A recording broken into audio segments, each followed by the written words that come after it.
அல்லேலூயா. எல்லோருக்கும் என்னுடைய ஈஸ்டர் நல்வாழ்த்துக்கள். அல்லேலூயா. அதில் ஈஸ்டர் எப்போவுமே கிறிஸ்மஸ்னால் ஒரு ஃபேமஸ். எதுக்குன்னா கிறிஸ்மஸ் வந்து கேக்கு ரொம்ப ஃபேமஸ். அதே மாதிரி ஈஸ்டர்னால் எக்கு முட்டைக்கு ரொம்ப ஃபேமஸ். ஸோ ஆண்டவர் 3 முட்டைகளை விட்டு ஆசீர்வாதமாக கொடுத்து அதை வந்து நீங்கள் அது எப்படி யூஸ் பண்ண போகிறீங்க, 3 முட்டைகளை ஆண்டவர் உங்களுக்கு கொடுக்க போகிறார் இந்த நாளிலே. நீங்கள் அதிகமாக நேச அன்பு தேவனே, இந்த வேலைக்காக நன்றியோடு ஸ்தோத்திரம் துதிக்கிறோம். நாளில் ஈசப்பா, நான் மறைக்கப்பட்டு நீ வெளிப்பட முடியாமல் ஸ்தோத்திரம். இந்த நாளிலே எங்களோடு பேசும் பிதாவே நாங்கள் கேட்கிறோம். எல்லா துதி கனமையுமே செலுத்துகிறோம். ஜீவனில் ஏசும் பிதாவே. ஏமீன் ஏமீன் ஏமீன். அல்லேலூயா. பேதுரு பற்றி எல்லாருக்குமே தெரியும். பேதுரு வந்து இப்போ பார்த்தா நம்மள மாதிரி தான். மேலே ஏறுவான் இறங்கும், விசுவாசம் இறங்கும், அப்படி ஏறி போயிட்டே இருக்கான். வாழ்க்கையில் பார்த்தீங்கன்னா ஆண்டவரோட 3.5 வருஷம் ஆகுதுன்னு எப்படியோ வாழ்ந்துக்கிட்டு தான் இருந்தான். ஆனால் பேதுரு மேலே ஆண்டவருக்கு எப்பவுமே பேதுரு மேலே தனிப்பட்ட அன்பு உண்டு. ஏன்னா அவன் பேதுரு பற்றி தெரியும். ஏன்னா அவன் வந்து தனக்காக, அதாவது இயேசுக்காக எல்லா காரியங்கள் செய்ய ஆண்டவர் இருப்பான்னு அவருக்கு ஆண்டவர் ரொம்ப நல்லா தெரியும். ஆனால் பேதுரு என்ன பண்ணுறான், மேலே கீழே ஏறி இறங்கி அப்படியே தான் இருக்கிறான். ஸோ பேதுரு பற்றி ஒரு முக்கியமான காரியம் நம்ம பார்க்கணும். மத்தேயு சுவிசேஷம் 16:13 படிக்கும்போது, பின்பு இயேசு பிலிப்பு சிறிய திசையில் வந்தபோது தம்முடைய சீஷரை நோக்கி, மனுஷகுமாரனாகிய என்னை ஜனங்கள் யார் என்று கேட்டார். ஆண்டவர் அந்த கேள்வியை கேட்குறாரு. பொதுவாக இப்போ சீசரில் கேட்குறாரு. பேதுரு வந்து பார்த்தீங்கன்னா அதே 16:16 சீமோன் பெரிவித்தமாக, நீங்கள் ஜீவனில் தேவனுடைய குமாரனாக கிறிஸ்து என்றார். அல்லேலூயா. ஸோ அந்த இடத்துல ஆணித்தரமாக என்னத்தனமாக பேதுரு என்ன சொல்கிறான், இயேசு ஒரு கிறிஸ்துன்னு சொல்கிறான்.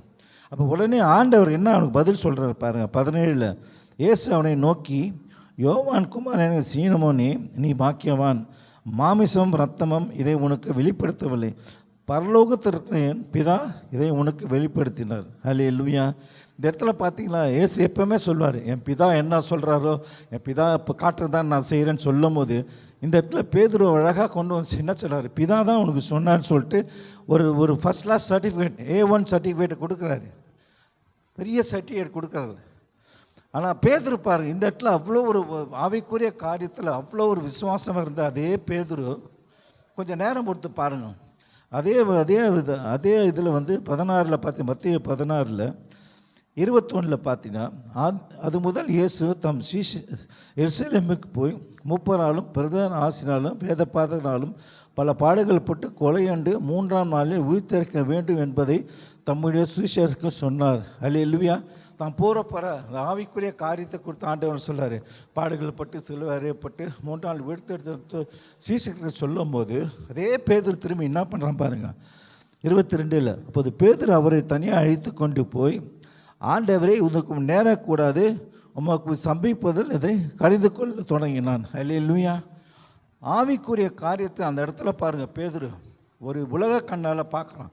இந்த ஆவிக்கு நடக்கணும். ஏன்னா இது நடந்தால் தான் ரட்சிப்பு உலகத்துக்கு வரும். ஆண்டவர் மரித்து 3 நாள் உழித்தடம் தான் ரட்சிப்பு இந்த உலகத்துக்கு வரும்.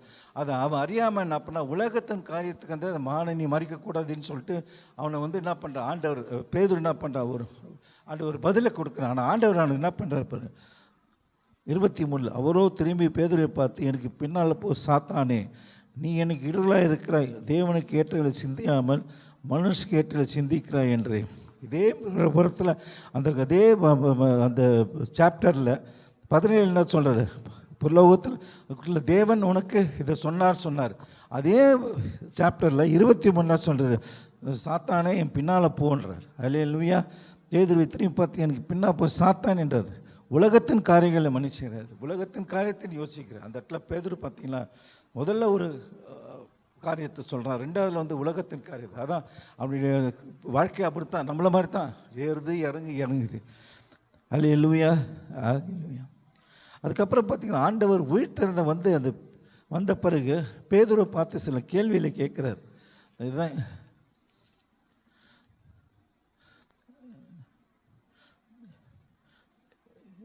யோவான் சுவிசேஷன் பார்த்தீங்கன்னா 21:15 கேட்கிறேன்.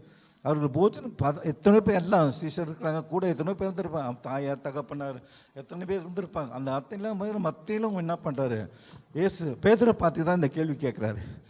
அவர்கள் போஜனம் பின் இயேசு சீமான் பேதுரை நோக்கி, யோவாவின் குமாரனுக்கு சீமோனே, இவர்கள் அதிகமாக நீ இடத்தில் அன்பாக இருக்க என்று கேட்டார்.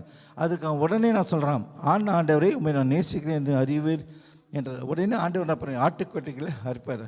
அதே மாதிரி ரெண்டாவது ஒரு கேள்விக்கு ரெண்டாவது தரம் என்ன பண்ணுறாரு, 16 பார்க்கணும்னா, ரெண்டாவது தரம் அவர் அவனை நோக்கி, யோவான் குமாரனை சீவனே, நீ என்னிடம் அன்பாக இருக்கிறாய் என்று கேட்டான்.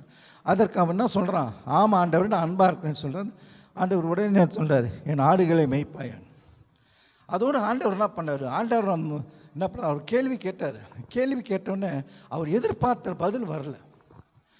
அவர் எதிர்பார்த்த பதில் வராத என்ன பண்ணார், என்ன பண்ணுறாரு, அப்போ 3வது முறை அவனை பார்த்து அந்த கேள்வி கேட்குறாரு.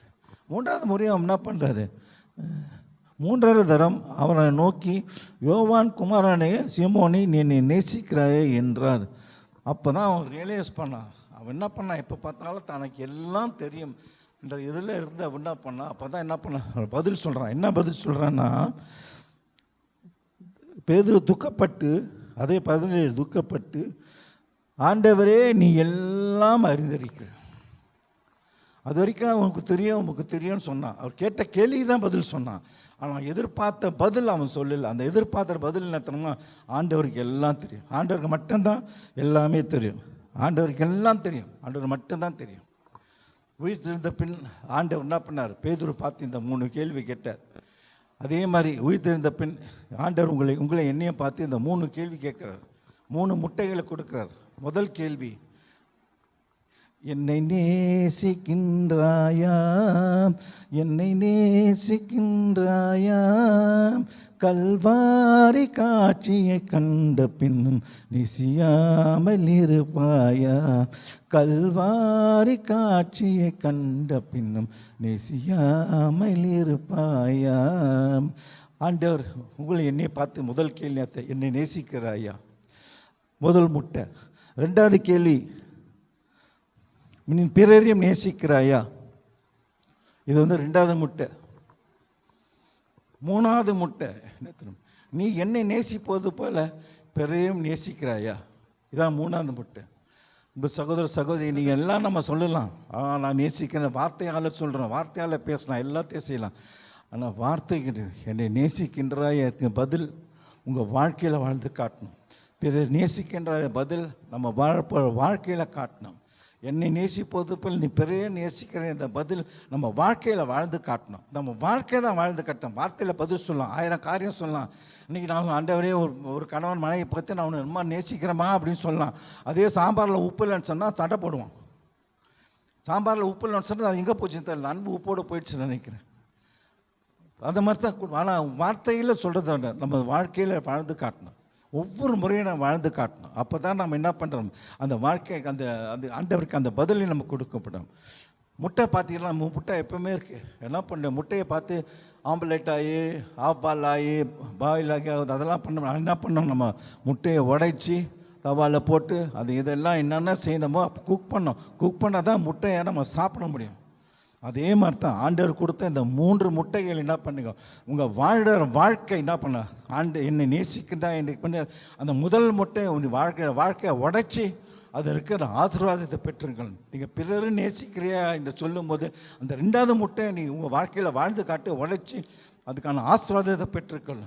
என்னை நேசிப்பது போல் நீ பிறரையும் நேசிக்கின்றாய் என்ற அந்த கேள்விக்கு அந்த 3வது முட்டையை உடைச்சி நீங்கள் என்ன பண்ணுங்க, அந்த ஆசீர்வாதத்தை பெற்றுக்கொள்ளுங்க. 3 முட்டை இந்த ஆண்டு ஈஸ்டரில் உங்களுக்கு 3 ஆசீர்வாத முட்டையை கொடுத்துருக்காரு, 3 கேள்வியோடு கொடுத்துருக்குறார். அந்த கேள்விக்கான பதில் உங்கள் வாழ்க்கையில் நடக்கும்போது எல்லா 3 முட்டைகளை உடைக்கப்பட்டு அதுக்கான எல்லா ஆசீர்வாதங்களும் உங்களை நீங்கள் பெற்றுக்கொள்ளும். உங்களுடைய வாழ்க்கை தான் நம்ம வாழ வாழ்க்கை. நம்ம நடக்க போகிற ஒவ்வொரு நாளும் அந்த முட்டைகளை உடைத்து அந்த முட்டைக்குள் வர்ற அந்த அந்த ஆசீர்வாதத்தை பெற்றுக்கொள்ளும். அது உங்கள் கையில் கொடுத்துட்டாரு. ஆனால் என்ன பண்ண போகிறீங்களா பண்ணுங்க. அல்லேலூயா, அல்லேலூயா. நீங்கள் அதிகமாக நேசிக்க அன்பு தேவன், இந்த வேலைக்காக நன்றியோடு ஸ்தோத்திரிக்கிறோம், துதிக்கிறோம். நீங்கள் பேசிட்டீங்க பிதாவே, சொல்லிட்டோம் பிதாவே. 3 முட்டைகளை எங்கள் வாழ்க்கை ஒவ்வொரு நாள் அதை உடைத்து அதுக்குள்ள ஆசீர்வாதங்களை பெற்றுக்கொள்ளும்படியாக கிருபைக்கிறோம். என்னை நேசிக்கின்ற இந்த முதல் முட்டை, பிறரை நேசிக்கின்ற அந்த 2வது முட்டை, என்னை நேசிப்பது பிறரை நேசிக்க அந்த 3வது முட்டை ஒவ்வொரு நாளும் வாழ்ந்து காட்டு உடைத்து அந்த ஆசீர்வாதம் பெற்றுக்கொள்ள கிருபை கூட எல்லா துதி கனமையும் செலுத்துகிறோம். ஜீவனில் இயேசு பிதாவே, ஆமென், ஆமென், ஆமென்.